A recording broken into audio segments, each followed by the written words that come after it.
3 of my tips to overcome perfectionism so you could begin writing or painting or any kind of creative project. If we haven't met yet, my name is Anya, and I am the author of this book, also a professional artist in a past life, which applies to this video. And by the way, the book that I wrote is because I had something to say. I was never a writer, I was a professional painter, but I had a kind of spiritual awakening. I saw something that actually was really a practical way of shifting what's inside, and things begin shifting on the outside, and I wanted to tell the world about it. So I totally get that feeling of being overwhelmed, not knowing what to do, and feeling like it has to be just right. Number one, do not stack. Meaning, when we think of creative projects that are important to us, we think we want to do a good job. We want to see them through completion. So we instantly begin thinking about everything that is involved. What we really need to do is come up with the smallest step we could take. How do you know you found that smallest step? It does not feel overwhelming. Now, it might take a little while for you to break everything down to the step that doesn't feel overwhelming, but it is absolutely worth it. And how do you do it?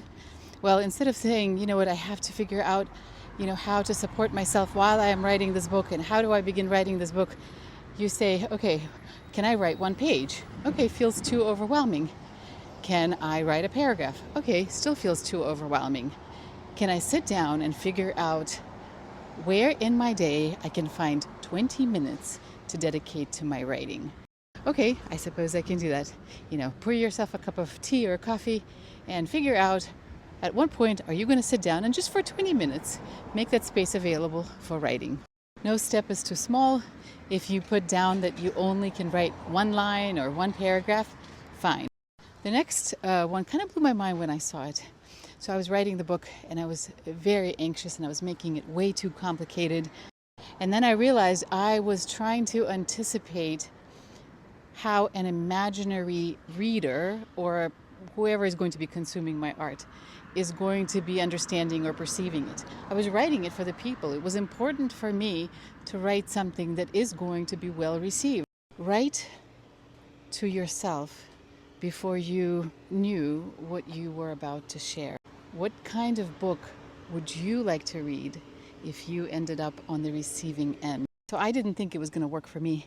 But when I tried to sit in the audience listening to my own imaginary book, I noticed where I was getting aggravated with myself for not being direct enough, for not saying it in such a way that was only in service of the message, but in service to some anxiety that I had. So there, you're going to have very real feedback right away from the first person in your audience, you.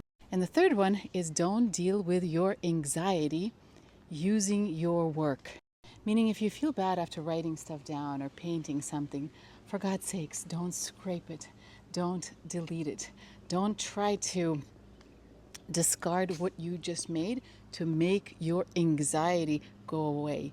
You have to deal with your anxiety separately. And this is where my book might actually help you, because when we've written something and our mind is judging it as not perfect enough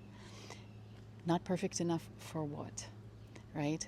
For other people's acceptance, for us to be taken seriously, for expressing the true potential of who we are in the world.